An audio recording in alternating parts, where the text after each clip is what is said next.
Bonjour, bienvenue à tous. Bienvenue dans Smart Imo, une édition spéciale, une édition exceptionnelle depuis le MIPIM à Cannes, édition 2026. On voit d'ailleurs le palais des festivals juste derrière moi. Au sommaire, on va se poser cette question. Un maire bâtisseur est-il forcément un maire battu ou un maire vainqueur? On verra également la question épineuse du bureau. À l'heure où les collaborateurs reviennent au bureau, est-ce que ça change la donne pour les 6 millions de mètres carrés vacants? Et puis enfin, une proposition assez intéressante. Pourquoi ne pas végétaliser les ponts de Paris? Peut-être une proposition pour la nouvelle municipalité. Smartimo, c'est parti. Bonjour, bienvenue à tous. Depuis le MIPIM Cannes édition 2026, on est ravi d'accueillir Julien Pemzec. Bonjour Julien. Bonjour, merci Vous de votre êtes invitation. coprésident de FPI Île-de-France et avec vous, donc la Fédération de la promotion immobilière, avec vous, on va se poser cette question, est-ce qu'un maire bâtisseur est un maire vainqueur ou un maire battu? Mais avant ça, on voudrait des nouvelles justement de la promotion. Comment ça se passe en ce début d'année 2026? Alors déjà, avant le début d'année, il y a la fin de l'année 2025 qu'on a pris le temps d'analyser. C'est une année finalement en demi-teinte, un volume de réservation très bas qui passe sous la barre des 100 000 logements à l'échelle nationale. Donc ça, c'est pas bon, c'est pas suffisant. Une année oubliée. Et d'un autre côté, des signes de reprise, puisque une augmentation de 20% des opérations autorisées, donc ça c'est les permis de construire, et une augmentation de 10% des mises en vente, donc là c'est la mise en commercialisation, c'est-à-dire une opération qui tient debout et qui est capable d'être mise à la vente. Et en Ile-de-France, le chiffre est encore plus impressionnant, puisque c'est 50% d'augmentation d'opérations remises en vente. Donc là, on sent plus qu'un frémissement, là c'est un sursaut, quelque part aussi un effet rattrapage, parce que on a passé beaucoup de temps en 2023-2024 à Oui. reconsidérer l'équilibre économique des opérations, les reconfigurer pour qu'elles puissent retrouver leur marché. Beaucoup Et là, on voit le d'ailleurs, premier Julien, ont feu. été abandonnés, ces opérations. C'était un point d'inquiétude. Est-ce que ça va mieux aujourd'hui? Ça va mieux, effectivement. 2024, c'était l'annus horribilis, là, très clairement, très compliqué. Mais voilà, le travail de chaque opérateur partout en France a fait que les opérations reprennent pied, et puis les besoins sont là. Très bien. Justement, la lumière au bout du tunnel, c'est peut-être le nouveau dispositif Jeanbrun, du nom du ministre, nouveau ministre du Logement. Vous avez été actif justement pour pousser les feux sur ce dispositif. On a été très actifs, très clairement. La dégradation du volume de réservation, elle est liée à la désertion des investisseurs particuliers qui ont fui le marché, ils n'y trouvaient plus d'intérêt à la fin du Pinel. Et derrière, il y a eu de l'attentisme parce que ce statut, on commençait à en parler au mois de juillet, on l'espérait en septembre, puis octobre, puis novembre. Et puis finalement, après de moult rebondissements, il arrive, il est dorénavant opérationnel, donc sous le nom de dispositif Jeanbrun.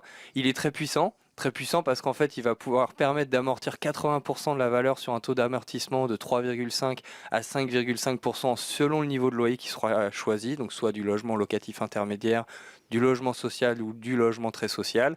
Concrètement, ça veut dire que avec l'effet du déficit reportable sur les revenus plafonnés à 10 700 euros, on va pouvoir économiser près de 3 000 euros d'impôts sur un achat à 250 000 euros lorsqu'on est Oui. sur une tranche marginale à 30%. Donc c'est très intéressant. C'est très intéressant. Voilà, peut-être un nouveau dispositif Pinel. En tout cas, on lui souhaite le même succès. Et on rappelle, pas de zonage pour Il n'y l'instant. a pas de zonage. On lui souhaite effectivement une grande puissance. Le ministère du Logement annonce qu'il permettra de produire jusqu'à 50 000 logements neufs de plus par an. Cette dynamique, elle s'inscrit aussi dans un vrai, on peut dire un vrai virage pris par le gouvernement. On se souvient tous, le 23 janvier, le Premier ministre Lecornu rassemble autour de lui 7 ministres, dont Vincent Jeanbrun, pour faire des grandes annonces. Un projet de création de 2 millions de logements d'ici 2030. Tout ça dans un paysage qui déjà présentait quelques améliorations, la loi d'Aubresse, la loi Huard, le dispositif d'Aubier pour aider à la transformation de bureaux en logement, Oui. qui est un axe véritablement à travailler. Donc quelque part, ouais, on sent une bonne dynamique et enfin la prise de conscience qui était nécessaire par rapport à l'enjeu social, sociétal autour du logement. Allez, peut-être la fin du crise de logement. On le souhaite. En tout cas, Julien, on est à quelques jours Ouais. des premiers tours des élections municipales. Maire bâtisseur, maire battu, voilà ce qu'on entend. Or, vous avez créé une étude, on Ouais. a les résultats, c'est pas forcément le cas. Alors est-ce que le maire bâtisseur est un maire vainqueur? Alors on a travaillé en fait avec le CAPEM, qui est l'observatoire en fait de l'immobilier en Île-de-France, qui est vraiment la référence en Île-de-France, et on a pu constater en fait que sur en 71% des cas, les maires les plus bâtisseurs d'Île-de-France, donc le top 20, étaient reconduits sur plus de 2 mandats. La longévité moyenne d'un maire bâtisseur est de 15 ans. Oui. 15 ans, donc c'est énorme, hein, parce que 15 ans, c'est presque 3 mandats. Et il y a plus d'un maire sur deux qui a gagné au moins 3 élections. Donc voilà, en fait, on se trompe en disant que ça fait perdre. Au contraire, moi je dis, et on porte ce message aujourd'hui, maire bâtisseur, maire vainqueur, puisque l'évidence et la preuve est là. Celui qui s'empare de ce sujet répond en fait véritablement aux besoins de ses administrés. Il loge les jeunes de la ville, il s'occupe de ses seniors, il permet la fluidité du parcours résidentiel, et pour ça, il n'y a pas de solution, il faut bâtir. Ouais, et surtout qu'aujourd'hui, on a quand même des opérations en concertation avec la population, avec des grands aménagements, et c'est plutôt très réussi dans les nouveaux quartiers. Julien, vous êtes également directeur général délégué de Cogedim Altera. Un mot justement de votre groupe. On a vu les résultats assez encourageants il y a Oui, quelques ce semaines. sont des résultats encourageants. Véritablement, c'est la traduction de la remise de la marche en avant après des années voilà, 2023-2024 très consacrées à la réorganisation de la promotion neuve. Aujourd'hui, le groupe est concentré sur 3 marques. Cogedim, la marque, voilà, le vaisseau amiral, Woodéum, sa marque bois, et Histoire et patrimoine pour la rénovation de monuments historiques et d'immeubles anciens. Donc on couvre tout le marché. La marche en avant, elle se traduit par de bons résultats puisqu'on a un volume de réservation en croissance, à la fois en nombre et en euros. Donc voilà, ça c'est très positif. Et en fait, tout ça, c'est la traduction d'un gros travail fait sur tout notre portefeuille. On a remis véritablement le client au cœur de nos préoccupations. On a adossé la marque Cogedim à une promesse très forte. La qualité, ça change la vie, et on l'a traduite en des engagements très concrets d'offres servicielles, de prestations complémentaires. On a mis sur le marché des offres aussi qui ont bousculé tout le marché, qui sont nos offres Access pour les primo-accédants et Avantage pour les investisseurs. Le principe est simple et clair, hein, c'est du clé en main. Access, c'est la promesse de devenir propriétaire pour un prix équivalent à un loyer, et on s'occupe de tout. De vous réserver avec un apport extrêmement Oui. faible de moins de 500 euros, et derrière vous nous remboursez votre logement que lorsque vous emménagez dedans. Et là, en fait, on a libéré les capacités d'achat d'énormément de monde comme ça, en allant chercher même dans le parc social des gens qui ne pensaient pas être propriétaires, pouvoir être propriétaires et les rendre propriétaires. Et ça, je peux en parler très longtemps. Bien sûr, ça pourrait être remis en question néanmoins par ce qui se passe en ce moment avec la guerre au Moyen-Orient. On a vu que voilà, l'énergie, ça compte. Est-ce que ça pourrait être le grain de sable qui grippe la machine? On n'a pas envie que ce soit le grain de sable qui grippe la machine. Le besoin démographique est là, le besoin structurel de logement, il est là, le manque, il est avéré. Donc en fait, il faut produire. Oui, ces facteurs exogènes, évidemment, on les regarde avec beaucoup d'attention. Donc on va être très précautionneux sur nos marchés travaux, la maîtrise de nos prix de revient. Mais l'enjeu final, il est de toute façon de répondre à une offre et de répondre à un besoin, pardon, qui est majeur aujourd'hui en France, qui est celui de loger tous les Français avec tous les portefeuilles possibles. Merci à Julien Pemzec. Je rappelle que vous êtes coprésident de l'FPI Île-de-France. À très bientôt sur Smart Imo. Merci.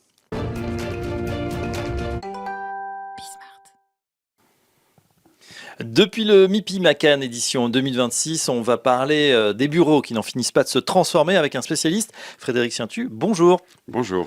Frédéric, vous êtes président de l'ADI, c'est l'association des directeurs immobiliers, à peu près 420 membres. Ça couvre 65% des entreprises du CAC 40, 45% de celles du SBF 120. Combien de mètres carrés ça représente? 320 millions de mètres carrés qui représentent des mètres carrés des entreprises privées et des entreprises publiques également. Bon, vous êtes bien sûr aux avant-postes pour voir les tendances. Il y a une tendance majeure ces dernières années, le retour des collaborateurs au bureau. Après, c'est vrai, certains diraient errement. En tout cas, on est allé très loin du côté du télétravail. On est un peu revenu. Comment se passe ce retour au bureau?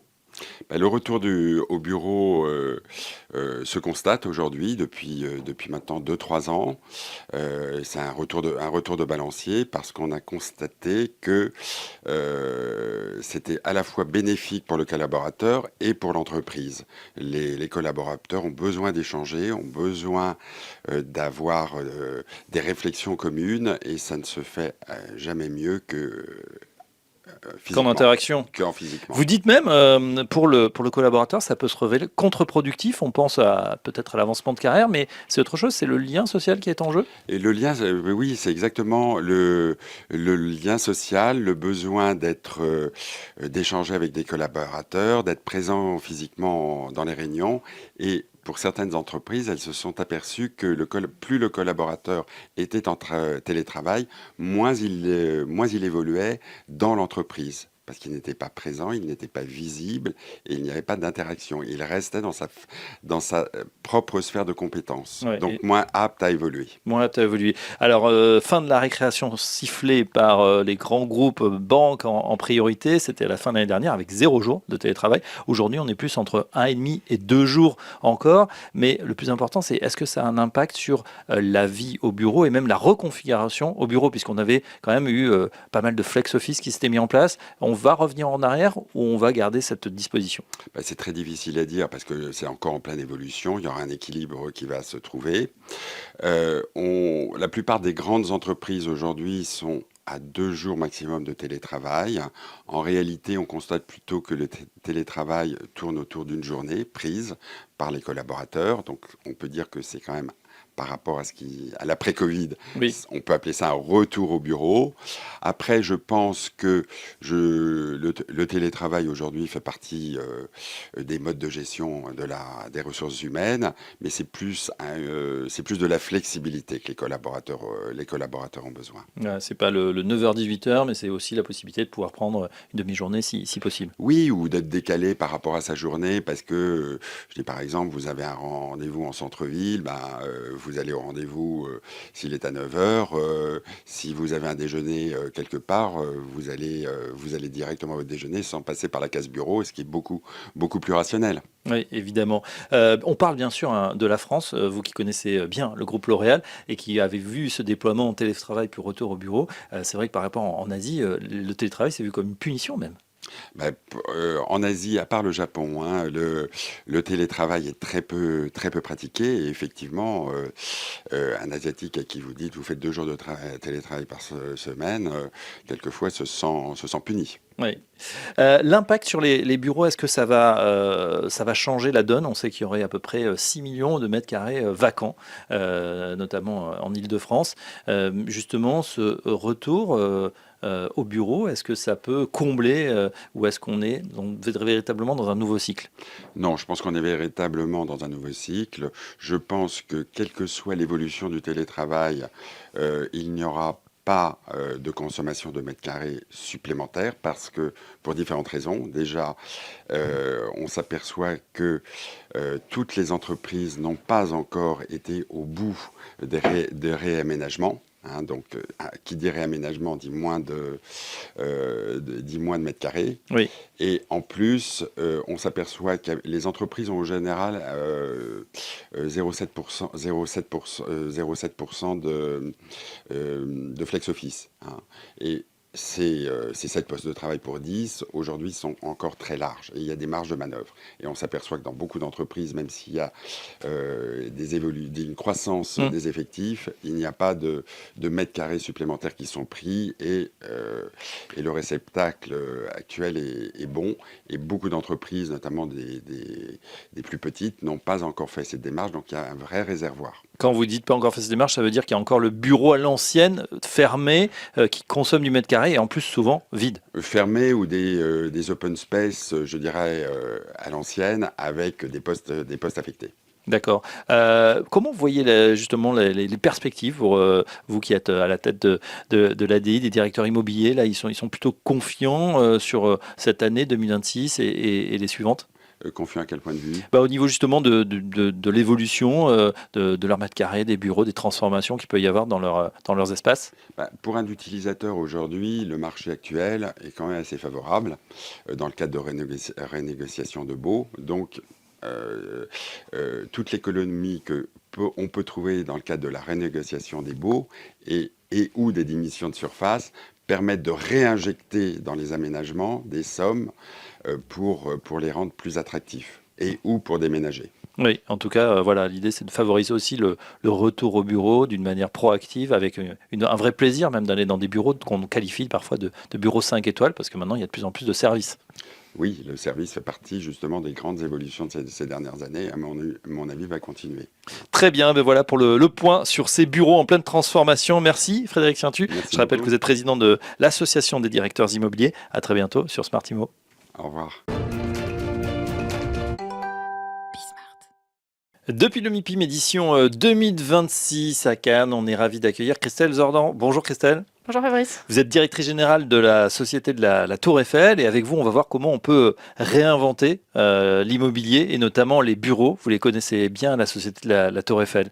Oui, en effet, nous avons aujourd'hui encore un peu plus de 75% de notre patrimoine qui est composé d'immeubles de bureaux, même si on essaye de diminuer cette part conformément à la feuille de route qu'on a mise en place il y a bientôt 4 ans.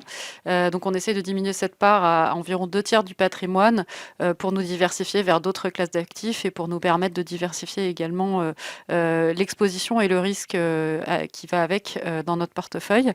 Ces bureaux sont situés principalement dans les grandes métropoles régionales et surtout en Île-de-France, avec des problématiques comme l'ensemble du marché, d'occupation de ces mètres carrés de bureaux, et donc la problématique aussi de les transformer en autre chose quand on pense que le bureau n'est pas forcément la bonne classe d'actifs ou pas la classe d'actifs unique que doit occuper un site. Oui, quels sont les freins aujourd'hui à cette transformation? On en parle beaucoup, il y a même une loi, la loi d'Aubier. Est-ce que ça accélère les choses, ou on est toujours dans quelque chose qu'on ne sait pas très bien faire, cette transformation de bureau en logement ou en autre chose, comme vous dites? Alors, la loi d'Aubier, elle a beaucoup de vertus et elle a beaucoup de choses qui sont prévues, qui vont permettre de débloquer certains petits ou gros irritants et petits ou gros blocages.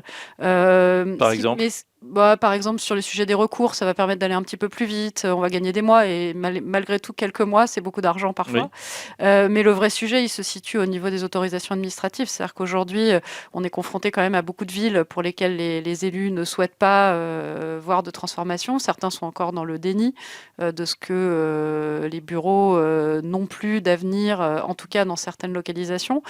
D'autres élus sont tout à fait prêts à encourager ces transformations, mais sont confrontés à des problématiques de PLU qui sont devenues des PLUI et sur lesquelles les élus n'ont plus forcément la main. Oui. Et puis, quand bien même toutes les planètes seraient alignées de ce côté-là, après, il faut encore convaincre nos investisseurs que les rendements qui sont ce qu'ils sont et qui sont surtout à mettre au regard des pertes qu'on a sur des actifs vides qu'on porte pendant des années, ces conseils d'administration sont toujours enclins à demander de meilleures rentabilités que celles qu'on peut proposer. Donc, il faut aussi trouver l'équation économique.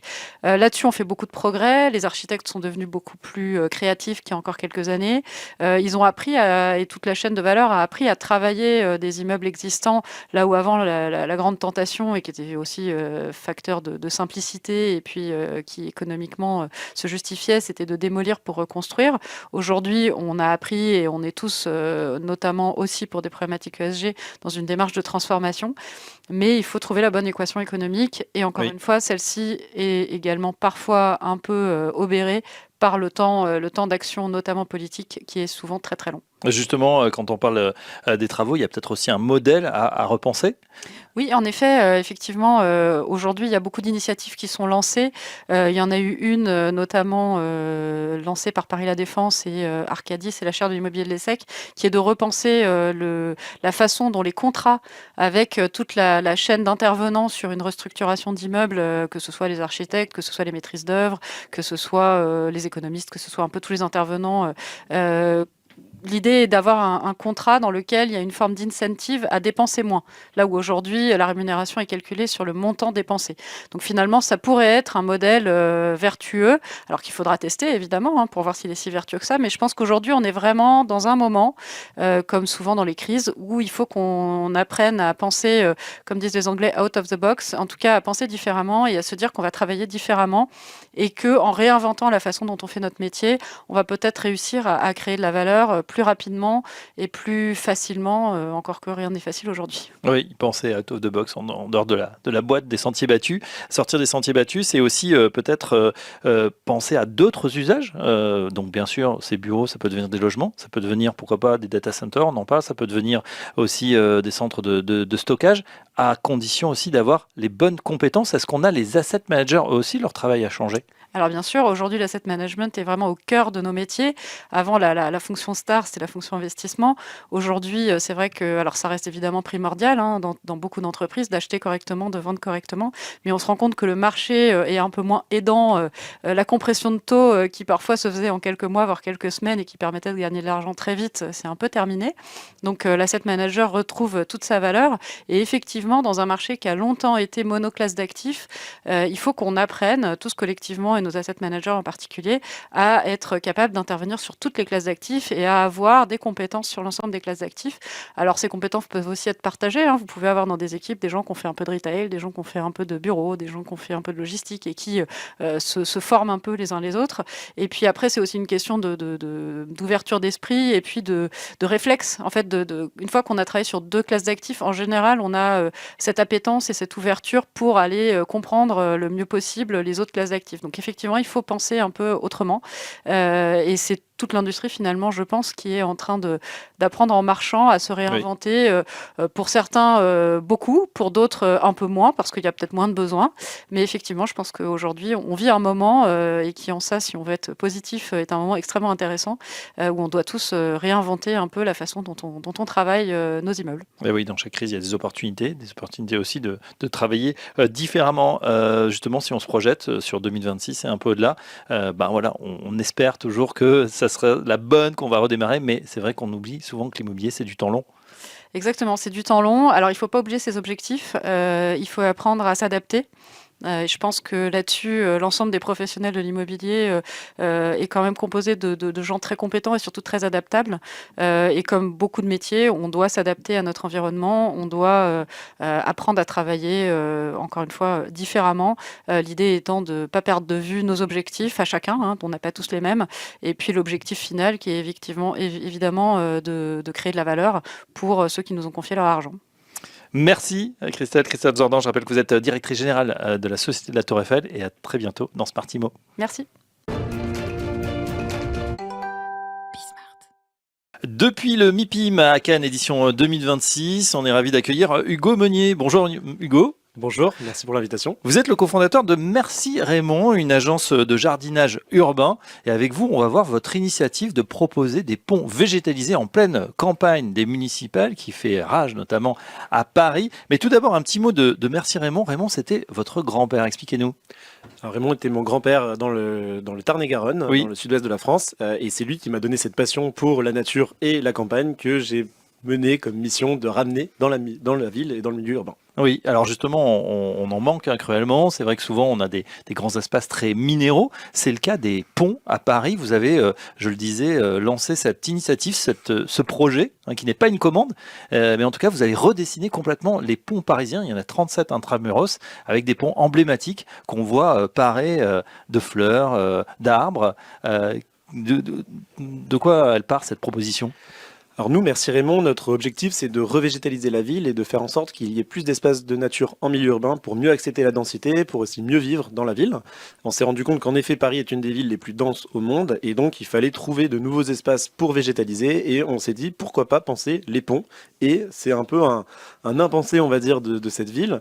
On a en tête un peu toutes ces belles 3D que chacun des candidats nous a proposées pour ces municipales et nous on s'est dit tiens il y a un espace qui est peu utilisé, c'est les ponts. Oui. Et donc Merci Raymond avec l'équipe de concepteurs paysagistes, on a essayé de redéfinir une direction artistique sur ces espaces-là. Et donc l'idée, c'était aussi de plutôt que les traverser, c'est s'y poser. Et donc on a repensé ces espaces-là comme des lieux végétalisés, donc avec plusieurs thématiques. Donc on pourrait avoir un pont qui serait autour du rafraîchissement urbain. On pense à Singapour quand on fait en fait des trajets aujourd'hui. Google Maps propose sur le GPS des espaces, des trajets en fonction du degré pour aller d'un point à un point D'accord. B. Et donc demain, traverser la ville pourrait se faire aussi avec un espace plus rafraîchissant. On a aussi pensé à des espaces finalement où on pourrait mieux profiter de la vue. Souvent on passe en voiture, on passe en transport en commun, etc. On a peu l'occasion de se poser et de s'asseoir et d'admirer ces grandes perspectives de la ville, de Paris. Et donc on s'est dit, finalement, si demain c'était pas devenu des nouveaux espaces à se réapproprier. Ouais, excellente idée, effectivement. Est-ce qu'il y a des candidats qui se sont manifestés, qui se sont emparés de l'idée, de ce projet ? Alors c'est tout récent, c'est-à-dire qu'on a sorti ces propositions-là il y a quelques jours. L'objectif, on espère, c'est que chacun des candidats se réapproprie ce projet et puis en fasse un des éléments de leur campagne pour la suite de la municipale. Mais oui, pourquoi pas. Techniquement, c'est possible. Ça serait quoi? Il faut mettre des bacs parce que bien sûr, ce sera pas en terre pleine puisqu'on est souvent sur des ponts, soit en acier, soit en pierre. Alors en effet, il faut s'adapter aux contraintes de la ville. Nous aujourd'hui, on travaille déjà sur les questions des toitures. Donc les toitures, c'est prise au vent et également exposé à la lumière et aussi avec les enjeux de portance qu'on connaît. Donc ça, c'est quelque chose qu'on maîtrise aujourd'hui et donc on peut dupliquer et appliquer au pont. Donc les ponts, ça serait en effet des bacs, donc ça serait pas en pleine terre, comme on a à proprement parlé. On aurait certains petits arbres, on aurait certaines végétations peut-être aussi qui seraient plus résilientes et plus résistantes au vent, mais aussi aux pics de chaleur. On pourrait même penser peut-être récupérer une partie des eaux de la Seine pour pouvoir alimenter en arrosage automatique des espaces prévus. Et puis évidemment, alors nous, l'objectif, c'est aussi de s'adapter aux contraintes urbaines, donc de penser aussi aux voies d'urgence, aux mobilités réduites et même aussi aux chauffeurs de taxi, à ceux qui travaillent dans Paris. Et donc ça serait quelque chose qui serait aussi hybride dans l'approche de la voirie. Vous avez parlé de chaleur, on parle beaucoup d'îlots de chaleur, notamment pour la ville. Demain, Paris peut-être à 50 degrés, en tout cas durant l'été. Ça permet aussi de rafraîchir la ville, ce genre de projet?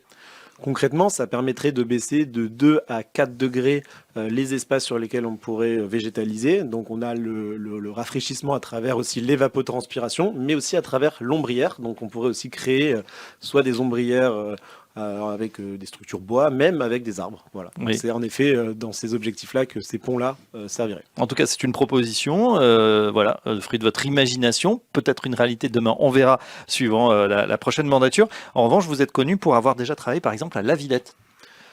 On est hyper fiers d'avoir remporté ce projet en tant que mandataire d'un groupement pour repenser une partie du parc de la Villette qui sera inauguré là dans les prochaines semaines. Et notamment, c'est tout un nouvel espace vers la halle du Rouvray qui sera une ferme urbaine en plein cœur du parc de la Villette. Donc ça, c'est un projet sur lequel on a travaillé depuis plus de 2 ans avec Merci Raymond et toute l'équipe conception paysagère.